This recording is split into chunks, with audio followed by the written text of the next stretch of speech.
Back with Joshua Boone as a candidate for Metro Core Division 8, and before we went for break, we were talking about the Public Defender's Office Right. and your experience with it. So that was a valuable experience from what I understand. I talked to other judges too. They tell me, oh, the public defender or the prosecution was a very extremely valuable. How does it work when you go into private practice? Is that a different mindset at that point? It's a little bit different of a mindset, but I think Because now you got to shift, right? you And have to shift yeah. a little bit because you're also, from my perspective, I was still running a business as well. So it becomes more like an enterprise at that point, right? It does definitely become more like an enterprise at that point because you have to run a business but also still practice law. But you still can't forget that the whole reason you're in this business is to practice law. Correct. So there's things that that conflict at times, and it's kind of hard to separate. And there's a marketing aspect of it, right? And then in private There is a practice, marketing aspect. you have to of it. get your name out there and stuff. A lot of times you guys work together. You currently work with another. I do. I have a business partner. Kelly, right? John Kelly, yes. John Kelly. He and I went to law school together, and he focuses predominantly on our family law clients, and I still handle predominantly the criminal side. You handle the criminal side. So he's family. I see. Yes. Okay. Similar to, I think, Judge Lovelace. I think he's also family law. I think he was, no, I think it was David Standridge that came in. Standards, yes. Yeah, he was here. He comes on my show once in a while. I try to bring him in there. He came in twice. I think it was something happened. I said, can you come back? And he came back. cool. Okay. We talked about the Supreme Court and things like that, the cases there. Once in a while, I like to go national, talk about some of the cases that are coming out. And Yeah, stuff. he's a good guy. Okay, so you come into private practice, and then I guess there's that business aspect of it, and then you're plugging into a different mindset there. That was what we were talking about, right? You absolutely have to plug into a different mindset. I mean, it's not only running a business, keeping practice, but still remembering the core of why you're doing this. You're doing this job to help people, and so I mean, we're fortunate in our business that our lights are still on, the rent's paid. And we're doing. Is it difficult to start your private when you're starting off? It's scary more than anything because that first month you're sitting there in your office and you get really, really excited when the phone rings, and then usually it's somebody marketing something to you. But So you every start out once in with a while lot it's of small client. cases, like a lot of traffic violations, things of that sort. The first DWIs? case I ever took was a minor city code traffic infraction. And I was more than happy to take it because it was my first paying client. Okay, but then you had a lot of experience with things of that sort. You build up over time with it. So I mean, it went from whatever case could walk in the door. Now we can be a little bit more selective. Predominantly, most of my practice is DWIs, domestic violence. A lot of Metro Court work. I do a little bit of felony work. Currently, I think the highest case that we have in our office right now is open count of murder. So we've run the gambit of everything at this point. So, you're applying to be a judge and then get on the bench, and I think that changes your life at that point quite a bit, right? It does, absolutely. I mean, one of the things that has to change is...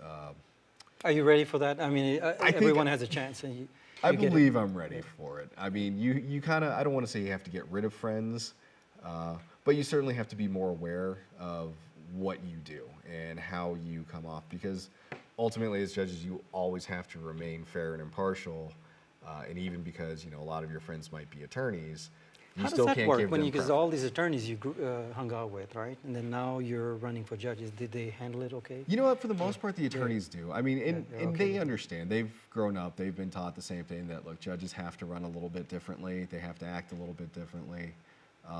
And, in fairness, because as a judge, you should be held to a much higher standard than the average attorney that walks into the courtroom. Exactly. Yeah. Well, we have a few minutes left there. I wanted to talk to you about I think you grew up. You said you lived in Colorado Springs, right? And then you lived in some of the other cities like Missouri, Mississippi. Correct. So I was actually born overseas in India. Born in India, yeah. I was adopted when I was 2.5 years old. I moved with my family. So we lived in, it's going to get tricky. So we lived in Saudi Arabia for a little bit, moved back to the United States, lived in, I believe it was Missouri, Illinois for a little bit. And your dad, right? He traveled, I think, because... Yeah, my dad, he went to the Navy, and he became an engineer through the Navy. And so after we had done that, we actually moved to Indonesia for, I think, 5 years. Lived in Indonesia for 5 years, moved back to What was that like? Mississippi. I've never been there. I don't know. I've traveled a lot, amazing. but I haven't been there. It was an amazing experience, especially being that young. We lived on the island of Borneo. We were just north of the equator.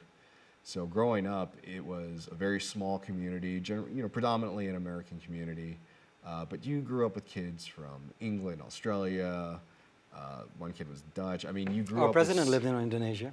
Barack Obama. lived in Exactly. Indonesia. He grew up there partially, I think, a few years he spent. Yes. I think his mom was there or something, is Yeah. from what I understand. Very heavy populace there, right? Quite a bit of population. In Jakarta, absolutely. It's a huge population in Jakarta. Where we were, it was probably one of the more sparse locations. There were not that many people where we were. And that was on Borneo, right on the ocean So side. it's always good to travel. I think I always enjoy traveling. I traveled the Pacific and went to Australia, places like Singapore and stuff. Different laws, different rules, regulations. You get to understand a different culture altogether. It's so many different cultures that you're interacting Broadens your mind, I with think, quite a bit. that Yeah. I mean, you're almost forced to, I don't want to say necessarily accept, but it gives you a better understanding that you may have your own particular culture, your own family's culture, but you're so much more broadened to how everybody else does things. And then we're going there as an Americans because we have Right. our own societal issues here, and then we go out and we start looking at their issues there, and we realize that we're privileged people out there, Right, living in the United States. absolutely. There's a lot of privileges here and stuff. And so, anyways, so you came back and you moved to a lot of different cities, I think, right? You lived in Right, so we were in Missouri, Mississippi Illinois, right? for a little bit, and then we actually went from Mississippi to Saudi Arabia, and we moved there in 1990. And so I was there from 1990 to 1993 full-time, and then I ended up going to a private school up in Colorado Springs for high school. Beautiful city, Great city. absolutely Loved beautiful city. I love that city. it. And my parents actually stayed in Saudi Arabia, and they retired in 2004. I know Colorado is changing, and we don't have enough time to talk about Colorado, but then it's changing. Well, I wish you the best, and I know you're on the ballot, and that way, at least this way, they get to know who you are and stuff. I And I have a appreciate few it. Thank seconds left here, so I think we'll have you back, okay? Thank you, I Thank you for appreciate coming it. back again. That's it, we're almost out of time here. That was Josh Boone, Metro Core Division 8, and we'll see you next time. Thank you for watching.